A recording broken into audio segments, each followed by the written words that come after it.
اعوذ باللہ من الشیطان جی بسم اللہ الرحمن الرحیم۔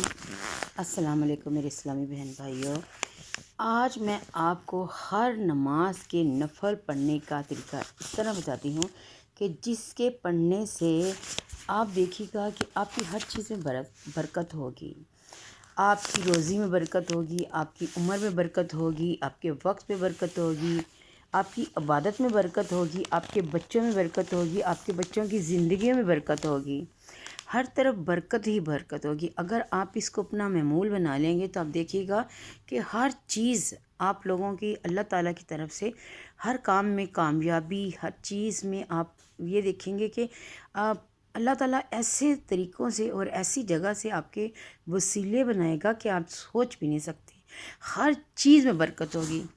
اگر گھر میں زیادہ سامان ہونے کی بات نہیں ہوتی، بات برکت کی ہوتی ہے۔ آپ اس طرح یہ نفل ادا کریں تو آپ دیکھیے گا کہ آپ خود محسوس کریں گے کہ آپ کی ہر چیز میں برکت ہوگی۔ آپ لوگوں نے میرے چینل کو لائک اور سبسکرائب کرنا ہے اور میرے چینل کو سپورٹ کرنا ہے۔ یہ میرا اسلامک چینل ہے تاکہ دین کی چھوٹی چھوٹی باتیں ہم ایک دوسرے کے ساتھ شیئر کر سکیں۔ معلوم سب کو ہوتا ہے لیکن وقت کے ساتھ ساتھ ہم لوگ بھول جاتے ہیں، تو یہ چینل بنانے کا مقصد یہی ہے کہ چھوٹی چھوٹی باتیں اسلام کی لیکن جن کے بہت بڑے فوائد ہوتے ہیں اور جن کی وجہ سے ہماری بخشش ہوتی ہے اور جن کی وجہ سے ہماری روزی میں، ہمارے گھر میں، ہماری زندگیوں میں، ہماری علم میں، ہماری عمر میں برکت ہوتی ہے۔ تو میں چھوٹی باتیں ہیں لیکن آپ نے میرے چینل کو لائک اور سپورٹ کرنا ہے، سبسکرائب کرنا ہے اور آگے بھی آپ لوگوں نے شیئر کرنا ہے۔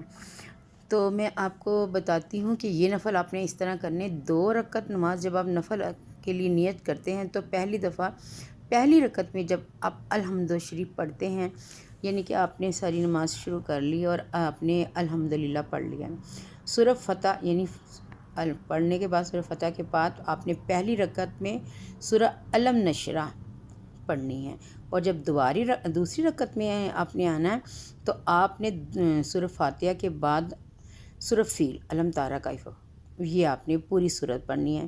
پھر آپ نے دعا مانگ لینی ہے سلام پھیر کے۔ تو آپ دیکھیے گا جب اگر آپ نے اپنا معمول بنا لیا اس طرح نفل ادا کرنے کا تو آپ دیکھیے گا کہ ہر چیز میں آپ کو برکت محسوس ہوگی۔ دعاؤں میں یاد رکھیے گا۔ اللہ حافظ۔